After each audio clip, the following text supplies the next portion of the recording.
তারেকের বাপে খুনি। আমার কাছে প্রশ্ন করবেন যে শানে নজরুল কি আর ব্যাখ্যা কি, কিভাবে খুনি? আপনি দেখবেন বঙ্গবন্ধুর সহপরিবারের ৭৫-এর ১৫ই আগস্ট মোস্তাক, বজলুল হুদা, কর্নেল তাহের, মেজর ডালিম, ফারুক, রশিদ এরা একটা গং হইয়া তারপরে কিন্তু বঙ্গবন্ধুর সহপরিবারকে তার কিন্তু পাখির মতো গুলি করে মেরেছেন, পাখির মতো গুলি করে মেরেছেন। এই জায়গায় কিন্তু আমি বলি এই দেখেন জিয়া কিভাবে খুনি, এটা আপনারা বললাম। এইবার আসেন কুলঙ্গের নারী খালেদা জিয়া কিভাবে খুনি, কিভাবে খুনি শোনেন। ১ নাম্বার হইল দাইয়া খালেদা জিয়ার সময় ৩৬ থেকে ৩৫,০০০ নেতা কর্মী আওয়ামী লীগের চিহ্নিত করে এই র্যাব, চিতা, কোবরা তারা প্রতিষ্ঠিত করে, সৃষ্টি করে, তারপরে বেছে বেছে টার্গেট করে আওয়ামী লীগের নেতা কর্মীকে হত্যা করেছে। মঞ্জুরুল ইমাম, কিবরিয়া সাহেব, এই নাটোরের মমতাজ উদ্দিন, কৃষ্ণ মাহুরি, আমার দিকে তাকান, আসানুল্লাহ মাস্টার, এরকম বহু নেতাকর্মীকে বেছে বেছে তারপরে তারা হত্যা করেছে।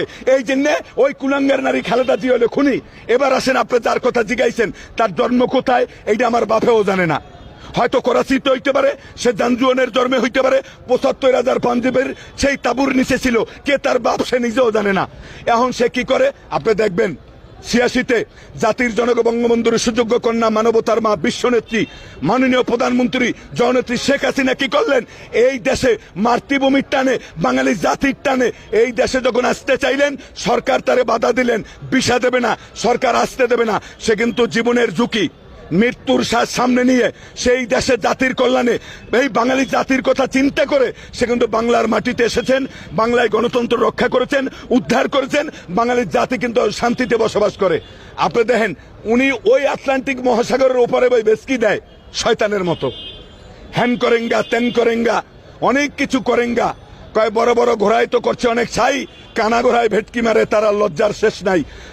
সরকার পতন হবে, আইজ হবে, কাইল হবে, পশু হবে, ফখরুল, আমানুল্লাহ মান, তারপর বয়সরচন্দ্র রায় খালি সিতাইয়া সিতাইয়া খায়। এদের কথা যদি বলি, আমানুল্লাহ মান খালেদার বারুদ ছাড়া কামান, এরা খালি কয় সরকার পতন হবে। সরকারের পতন কইতে কইতে কইতে কইতে সরকারের যে সরকারি পার্লামেন্টের মেয়াদ প্রায় শেষ পর্যায়ে, কিন্তু সরকার আর পতন হয় না। আগামী ২৪ সালে বিপুল ভোটে এই দেশের জনগণ আওয়ামী লীগকে ভোট দেবে। কেন দেবে জানেন? উন্নয়নের অবস্থা দেখছেন, পদ্মা ব্রিজের উপর উঠলে মনে হইবে জানি আপনি ব্যাংকক গেছেন, আপনি সুইজারল্যান্ডে বাস করতেছেন।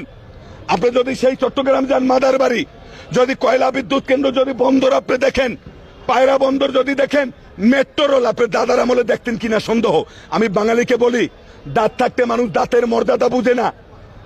মাননীয় প্রধানমন্ত্রী জননেত্রী শেখ হাসিনা যখন এই বাংলার মাটিতে থাকবে না, বাঙালি বুঝবে যে আসলে আমরা কতটুকু পরদিন। তাই আমি বলি যে আপনি যে তারেকের কথা কইছেন, ওর বাপে খুনি, ওর মাই খুনি, ওর দাদাই খুনি, ওর চৈত্য গোষ্ঠী খুনি, ও তো খুনি, এর কোনো তুলনা নাই। আপনি দেখবেন এক কানা আর এক কানারে পদ্মা খাইতে পারেন। লালন সাইজির একটা বানিয়ে আছে, ওরা নিজেরাই কানা, ওদের দেশে প্রতিদিন বন্দুক হামলায় শিশু পর্যন্ত নিহত হয়, একজন অপরাধীকে তারা ধরতে পারে না, তার কোনো বিচার হয় না, কোনো কঠোর অস্ত্র আইন হয় না। ওদের দেশেই তো মানবতা নাই, ওদের দেশে মানবাধিকার নাই।